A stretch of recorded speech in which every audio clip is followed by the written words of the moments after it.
Hello guys, কেমন আছো সবাই? আশা করছি সকলেই খুব ভালো আছো।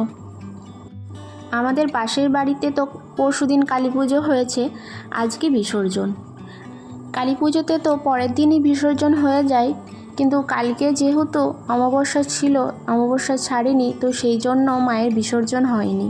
কারণ অমাবস্যা থাকাকালীন তো আর মায়ের বিসর্জন হয় না, তো সেই জন্যই আজকে বিসর্জন হবে। তো সেই জন্যই বৌদি এখানে মাকে বরণ করছে। তারপরেই মাকে নিয়ে সবাই গঙ্গার উদ্দেশ্যে চলে যাবে বিসর্জনের জন্য।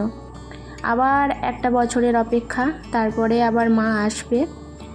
তো সবারই একটু মনটা খারাপ, দুদিন মা বাড়িতে ছিল, সেই জন্য বাড়িতে কত হই হুল্লোড় আনন্দ, কত লোকজন আত্মীয় স্বজন সকলেই ছিল, সকলেই কত আনন্দ করেছে। কিন্তু আবার এক বছরের জন্য অপেক্ষা করতে হবে। যাই হোক, একটা বছর দেখতে দেখতে ঠিক কেটে যাবে। মায়ের বরণ এদিকে অলমোস্ট কমপ্লিট হয়ে গেছে। তো আর এদিকে মিঠাইয়ের কাণ্ড দেখেছো?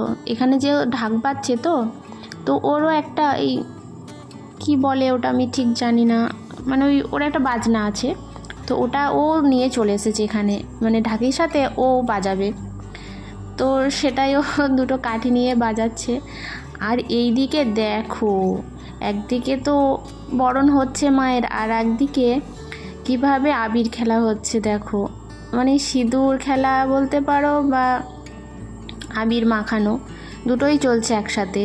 একদম সব মেখে ভূত হয়ে গেছে, মিঠাইও ভূত হয়ে গেছে। ও তো আবার আবির রং এসব মাখতে ভীষণ ভালোবাসে। ওকে যদি আবার না মাখানো হয় তো নিজেই একটু মেখে নেবে সবার কাছ থেকে নিয়ে। তো ও মেখেছে, সবাই মেখেই আছে। তো এদিকে মাকেও একটু সিঁদুর পরিয়ে মাকে একটু সিঁদুর মাখানো হচ্ছে। মা তো চলেই যাবে কিছুক্ষণ পরে, আবার তো আসবে এক বছর পরে। তো তারপরে যারা এই স্ত্রী তাদেরকে মায়ের পায়ে সিঁদুর একটু পরিয়ে দিচ্ছে, আমাকেও পরিয়ে দিল বৌদি একটু। তো তারপরে আমিও বৌদিকে একটু পরিয়ে দিলাম, বাদবাকি যারা ছিল তাদের সবাইকেই পরিয়ে দিলাম সিঁথিতে। এদিকে একবার জাস্ট সবার মুখগুলো একবার দেখো তোমরা, মানে আবির মেখে সব পুরো ভূত হয়ে গেছে, মনে হচ্ছে যেন একদম হোলি খেলেছে।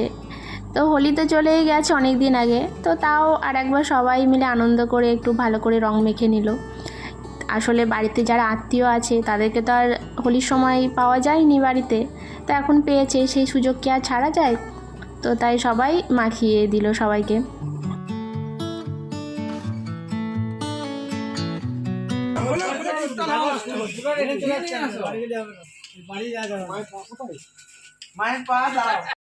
তারপরে আবার এদিকে মায়ের গয়নাগুলো একটা একটা করে খোলা হচ্ছে। মা তো চলে যাবে, আবার এক বছর যত্ন করে মায়ের সব গয়না রেখে দিয়ে আবার যখন আসবে মা, তখন আবার মাকে সুন্দর করে সাজিয়ে দেওয়া হবে। তো তাই সবাই মিলে ভালো করে গয়নাগুলো একটা একটা করে খুলে রেখে দিচ্ছে যত্ন করে।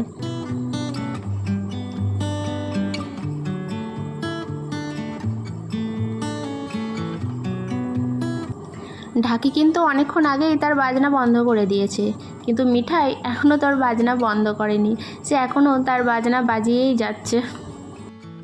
মায়ের গয়না সব খোলা হয়ে গেছে, এখন মাকে নিয়ে যাওয়া হচ্ছে মোটর ভ্যানের কাছে। মোটর ভ্যানে করেই মাকে বিসর্জনের জন্য নিয়ে যাওয়া হবে। তো তারপরেই মাকে মা গঙ্গার জলে বিসর্জন দেওয়া হবে। তো সেই জন্যই এখন ভ্যানের মধ্যে নিয়ে যাচ্ছে। আর মিঠাইয়ের আনন্দ দেখেছো? ও নাচানাচি করেই যাচ্ছে, ঢাক বাজছে তাতেও নাচ, গান বাজছে তাতেও নাচ। তো মাকে ভ্যানে তোলা হয়ে গেছে, এখন যারা যারা মাকে নিয়ে বিসর্জনে যাবে তো তারা সবাই চলে এসেছে, তো এখনই এবার বেরিয়ে পড়বে। তো চলো, ভিডিওটাও এখানেই শেষ করছি। ভালো লাগলে একটা লাইক করবে, আর ভিডিওটা কেমন লাগলো অবশ্যই কমেন্টে জানাবে। আর যারা নতুন তারা চ্যানেলটা অবশ্যই সাবস্ক্রাইব করে আমার পাশে থাকবে। আবার আসবো নতুন একটা ভিডিও নিয়ে। বাই।